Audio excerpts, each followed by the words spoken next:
Today we will make Romero Britto inspired food art.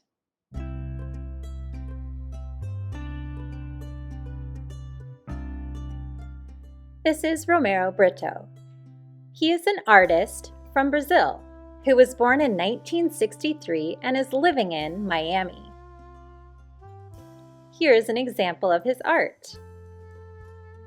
He likes to combine cubism, pop art, and graffiti painting in his work. He does animals, using lots of bright colors. He really likes to use vibrant colors and bold patterns to share hopes, dreams, and happiness with the world. Here's an example of some coffee and a nice big ice cream treat. Today we are going to be inspired by Romero Britto, and we're going to make some fruit. I'm going to start with a curved line on this piece of watercolor paper, and I'm going to bring it down and around to make the shape of a strawberry. Feel free to make a different fruit or vegetable or food if you would like. Next, I'm going to use a zigzag line to make the top part of the strawberry, and we'll add the stem coming up from there. I'm going to erase this line right here because I don't need that. It would be hiding under the greenery. Now that I've created my food, I'm going to make some lines that radiate out from my food to the edge of the paper. I'm doing maybe 6 or 7 lines. Next, I'm going to switch to some paint. Now for this project, I am using gouache paint, but you could use watercolor, you could use oil pastels, you could use tempera paint, acrylic paint, whatever you have. I'm using very bright colors. Romero loves to use bright colors in his work because they bring lots of joy to people, so I'm going to try to use lots of vibrant colors in mine as well. I'm starting all around my food by filling in each section with a different bright color. I am trying to be careful as I add each color to stay inside of the lines that I've drawn.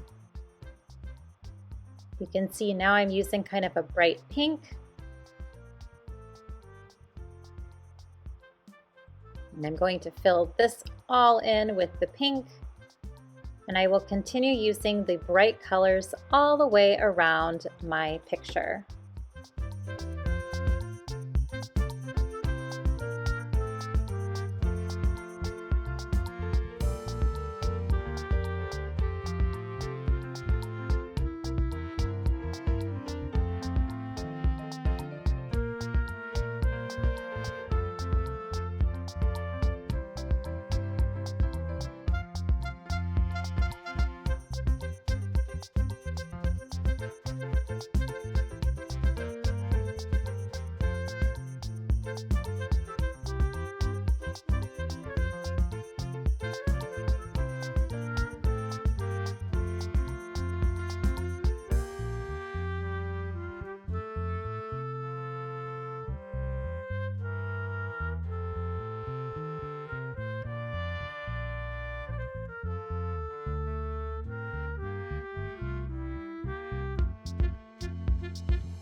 At this point, all of my background is filled in, and now I can go ahead and paint my fruit. I'm going to be very careful as I paint my fruit to try to stay inside of my lines as well. I'm choosing red, of course, because I'm painting a strawberry. Now, if you do happen to leave a tiny bit of white right next to the other lines that you do, we are going to come back in with a nice thick black marker. So it's okay if there's a little bit of space between the lines. But I am going to pretty much try to get my paint almost right up next to the edge of the outside areas. So I'm being nice and careful with my brush to fill in all of that space.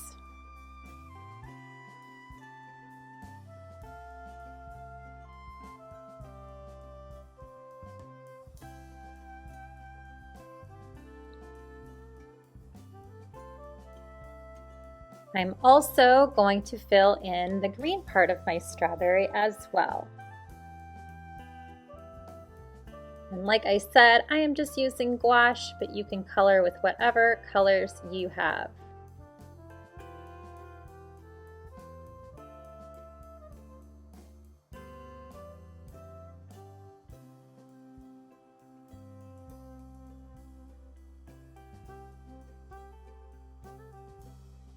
Next, I'm going to let that dry.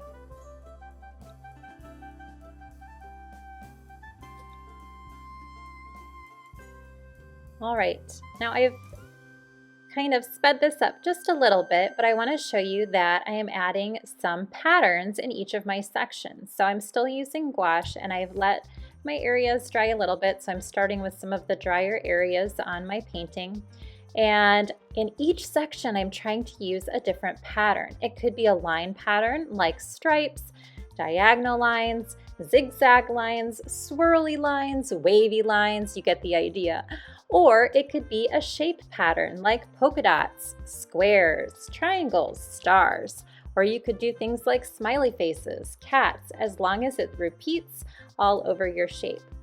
Now for me, I'm using similar colors in each shape. Notice I'm using a lighter purple on my darker purple, or a darker green on my lighter green, or another shade of blue on my lighter blue, so that the shape or the patterns kind of coordinate. You don't have to do that if you don't want to. I just chose to do that on mine. I am filling up the entire background with patterns, trying to use different patterns in each section, so that my work is very full of color.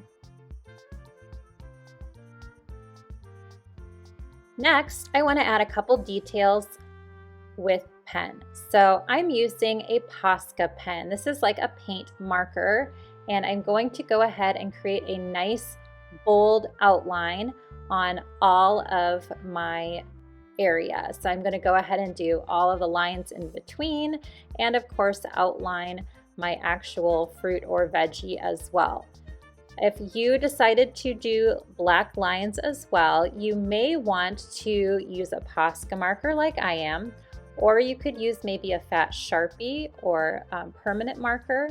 You could also use a black oil pastel. That would work really well for outlining on top of paint too. Romero is known for his bold black outlines as well. And there you have it. Thanks so much for watching. I hope you enjoyed this Romero Britto inspired art. Please visit Elke Art for more fun tutorials. Have a good one.